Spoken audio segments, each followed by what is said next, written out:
Welcome to another episode of Success Through Failure. This is your host, Jim Harshaw Jr., and today I'm bringing you a solo episode. I'm going to lead you through a story that's actually about you. And this will, I think, strike a chord. And that's why I actually asked you to listen to this in private. I want you to really focus on my words, and I think it's going to be really beneficial for you here in this episode today. I felt these words pour out of me. I didn't write them. I didn't think of them. They just like came out of me, and they're from somewhere deep inside of me. And I'm excited to share this with you. And if you're listening to this and you want to read this, you can just go to jimharshawjr.com/action, get the full transcript, or you can watch me talk about this over on the YouTube channel. Just go to jimharshawjr.com/YouTube, or you can just search me on YouTube, of course. But I try to keep it simple. Everything's just go to my website /something/YouTube/action/apply for the free coaching call with me, or /10x for the 10x goals work session. But let's dive right in. I want you to ask yourself what you're afraid of. Like, I know you have the house and the job and the stuff. Like, you're not afraid of anything, right? You're a man, at least in the metaphorical sense. Like, there's plenty of women listening to this right now too. But Jackson Brown said that everyone that you meet is afraid of something, loves something, and has lost something. So I know you. I know you have fear. I know you have self-doubt. I know you have that. It's normal and it's okay. Jeff Bezos, the founder of and CEO of Amazon, he uses fear. You can Google it and how he sort of talks about that and uses fear as a motivation. It can drive you, or it can also keep you where you're at. Like, do you fear what you're drifting into in your life? Maybe you're drifting to a destination where you don't want to be. Maybe you fear taking action, and maybe that fear is going to keep you on course for some unwanted destination off in the future. So fear and self-doubt are normal, and it's also normal to stay there and languish in your fear and your self-doubt. And that's why most people feel stuck. That's why the following quote by Thoreau resonates so much with you and me and everybody else who reads it. And the quote is this: "The masses of men lead lives of quiet desperation." That's the quote, but it also pertains, to men and women. So let's restate it. The masses of humanity, the masses of people lead lives of quiet desperation. And you understand that. You feel that. Maybe you covered up by talking about football or IPAs or your kids or the weather, but it's there. It doesn't mean you're broken. It doesn't mean you're faulty. It just means you're stuck. You're stuck by the confines of life with enough food to not feel hungry, enough money to be able to pay the basic bills, enough cars to get you from point A to point B, enough house to live in, but not enough to meet your ever growing dissatisfaction.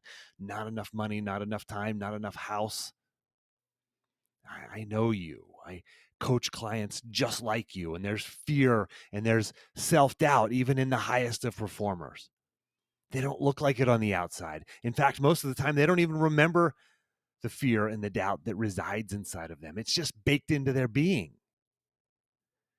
The fear and doubt is like a sea anchor slowing you down. And if you don't know what a sea anchor is not like a regular anchor.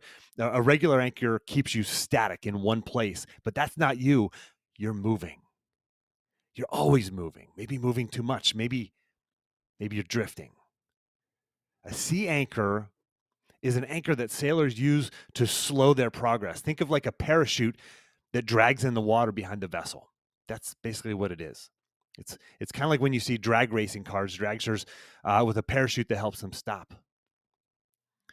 A sea anchor acts as a brake, it providing drag. It's kind of like this, like a parking brake, like driving with a parking brake on in your car, but they do it intentionally.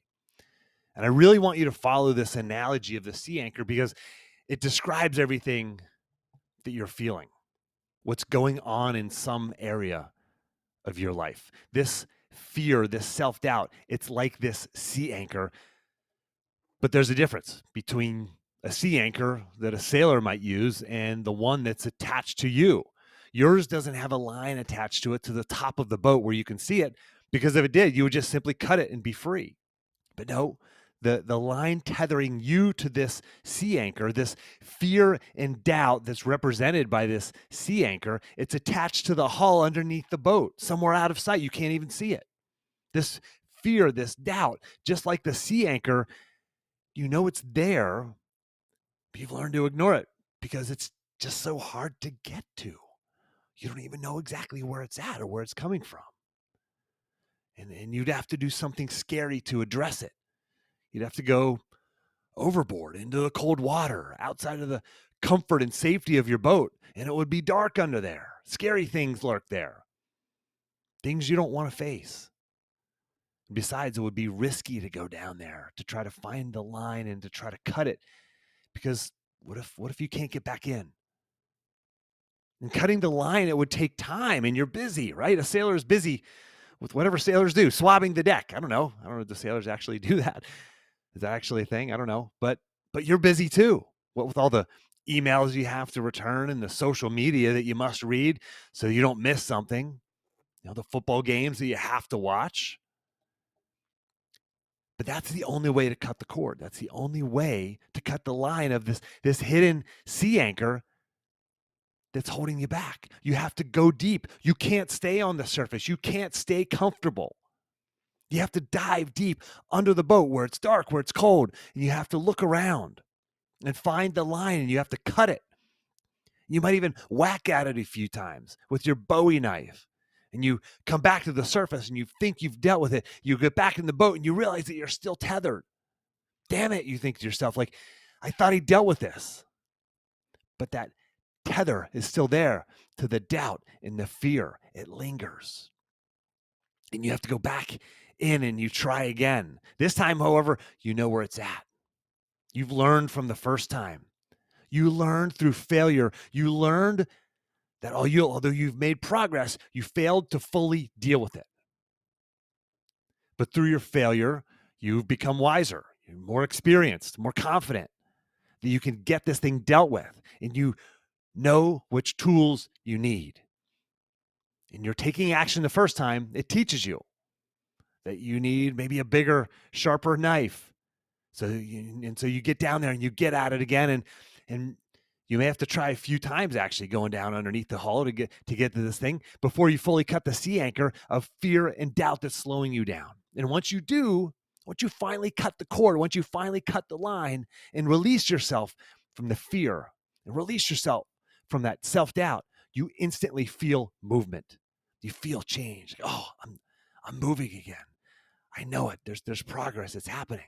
And then you climb back aboard the boat and you look around and you're still in the midst of the ocean of life, right? You look around and you won't see any change. The view hasn't changed all around you. You're still surrounded by waves. You're still surrounded by water. Nothing has changed. But you'll feel that you're moving ever so slightly, maybe a little bit faster towards your intended destination. But you're not quite sure because you can't see anything off in the distance yet. You can't see that destination, wherever it is that you want to get to in life. You can't see it yet. And you start to feel the doubt again, the fear again. And you start thinking to yourself, like, maybe I didn't deal with that sea anchor. You wonder, like, maybe it's still there. Maybe I'm not actually making progress. And at that point, you make a choice. You can allow the sea anchor to control your fate, or you can choose to proceed. And not until you look at a map and plot your coordinates, measure your progress, your benchmarks, your micro goals, will you realize that, yes, you've actually made progress. But so few people actually do that. So few people actually track their course over the course of a month, a year, and years. So few people set goals and actually track them. And sure, lots of people set goals, but they just then go through the days and they're tethered to the sea anchor of fear and doubt that are holding them back. They don't know if they're making progress or not making progress. So they don't measure their progress. They don't track their course. And sadly, they just simply stop trying. They don't see that they've nearly crossed the Atlantic. They stop trying and they begin to drift once again. Once again, they allow that sea anchor to insidiously attach to the hull and slow them down. And the words, they start to creep back in. See, I knew I'm not good enough. I knew I'm not capable enough. And those words begin to dictate their actions or the lack thereof. But that's not the case with my clients. Like my pathfinders or my clients, these are people who have been through the Reveal Your Path program. They have the tools that are necessary to deal with the fear and the doubt. And if you feel that fear, if you know you have this sea anchor holding you back, that hidden force in your life that's keeping you from stepping into your power, stepping fully into who you are, then do something about it. As the captain of your own ship, you will soon realize, guess what? That fear and that doubt, it's always going to be there. The sea anchor is always going to come back.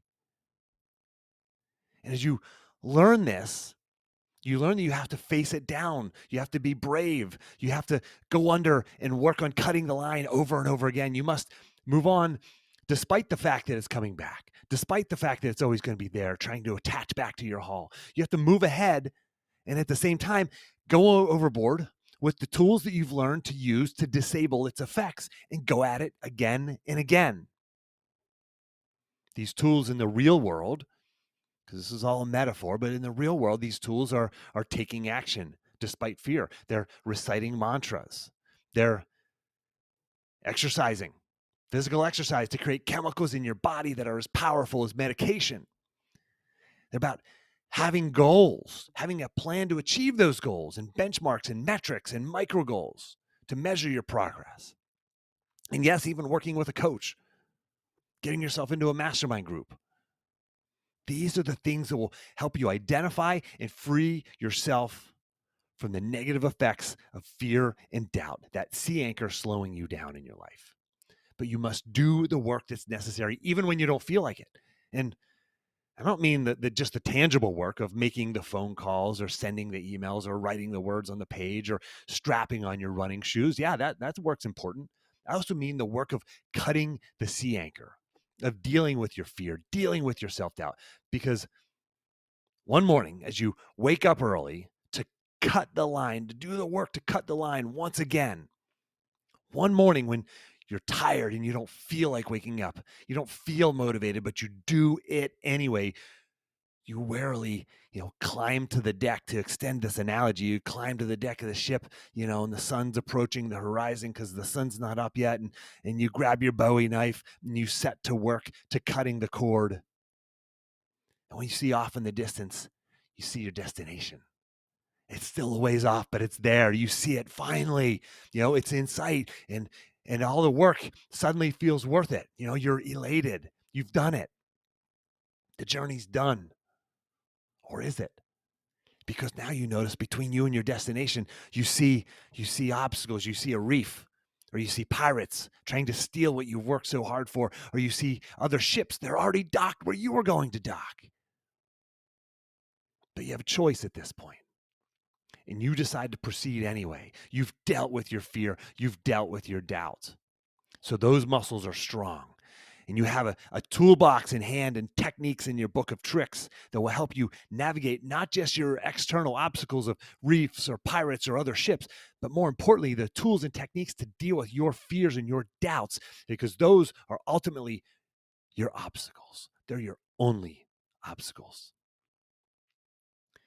And you can probably hear from my voice, like, I understand the force of this sea anchor, these forces of fear and doubt, because I just articulated it to you. If you're following me on Instagram, you see behind the scenes of my real life. Like, I have this force acting upon me, the sea anchor of fear and doubt. I've done the deep work with coaches and psychologists and hypnotherapists. I welcome the accountability. I challenge myself within my mastermind groups. I do scary things. I make hard commitments. I fail. I keep going.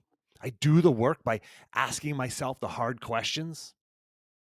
I know how to find and cut the cord that tethers me to my own fear, my own self-doubt that's slowing me down. I battle it every single day. Some days I win. Some days I lose. Some months I win. Some months I lose. Some areas of my life, I find myself winning. Other areas of my life, I find myself losing. You're probably thinking, yes, Jim, okay, well, you get it, and that's good. Let me just Let me just read another book. Let me just listen to another podcast. Let me just learn one more productivity hack. That'll do it. No, it won't. It'll feel good. That's good. That's learning. It's progress. It'll feel good for a time, but that'll be like this hypothetical sailor finding a new way to make his ship sail just a little bit faster while still navigating with the sea anchor tethered to his hull. Learning through books and podcasts is good, but it's action is going to change you. You might be thinking, yeah, but you're different, Jim. You were an All-American wrestler and successful in business. Although you're not seeing my failures if you just think of that when you think of me. But you're thinking, you don't know what I'm going through. You don't know my story. You don't understand my fear, my self-doubt. My fear, Jim, is real. My doubt is founded in actually fact. It's buried somewhere deep in that unconscious mind of yours. But you're thinking mine is different. In fact, Jim, I don't even think it's fear or doubt that's holding me back. There's just this thing that I'm not good at that's holding me back. I don't really have a choice. It's just that there's some skill set or knowledge that I don't have, or network or money or degree that I don't have. Sure. No, I know. I sure it is.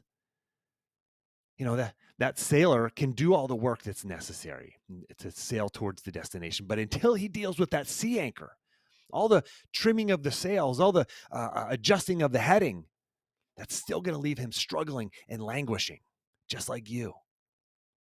And you can be the best sailor in the world, but you'll still be slowed by that sea anchor. And deep down, this quote from Marianne Williamson, maybe you've heard this quote. Maybe you believe in this quote. I think you do if you're listening right now. And the quote says, "Our deepest fear is not that we're inadequate. Our deepest fear is that we are powerful beyond measure." Deep down, you believe that. Deep down, you know that our deepest fear is not that we're inadequate, not that you're inadequate, but your deepest fear is that you are powerful beyond measure, and you're not yet tapping into it. If you want to address your sea anchor, if you want to find it and deal with it once and for all, determine your first step, your first action. If that's a call with me, great, so be it. You know how to do that. I've talked about it before, jimharshawjr.com/apply. It's an easy first step. Maybe it's committing to the 10X Your Goals work session. You can join, you can go to jimharshawjr.com/10X to learn more about it. Maybe it's something totally different. Maybe it's committing to signing up for a Spartan race or to run a 10K. Maybe it's sitting somebody down and telling them that you love them. Maybe it's signing up for a course or a program. But make your commitment. Take this step in the next 10 minutes, not next week, not tomorrow, in the next 10 minutes. You can do this. You can do something in the next 10 minutes that will be the spark, that will be the catalyst for you, because it all starts with one small thing. When you set it in motion, the change, the transformation will happen for you. You'll identify your fears, your doubts. You'll cut the cord. You'll move forward without them. And when they come back, you'll be ready to deal with them again. You'll get smarter. You'll get wiser. You get more experienced. Do this in the next 10 minutes. Don't just let this roll to the next episode. Do something. Take action in the next 10 minutes. If you know somebody else who needs to listen to this, give this a share. Tell your friend, tell your neighbor, tell your colleague to go to jimharshawjr.com/285 or just to listen to Success Through Failure episode 285. Share this with somebody who you know it's going to fire them up. It's going to motivate them, and they need to hear it. If you want to listen to more of my solo episodes, you can go to jimharshawjr.com/solo, where it's just me, no guest. But I try to alternate these with these solo episodes with guests. But please take action. I look forward to working with you if you join me and 24 others in the goal setting work session.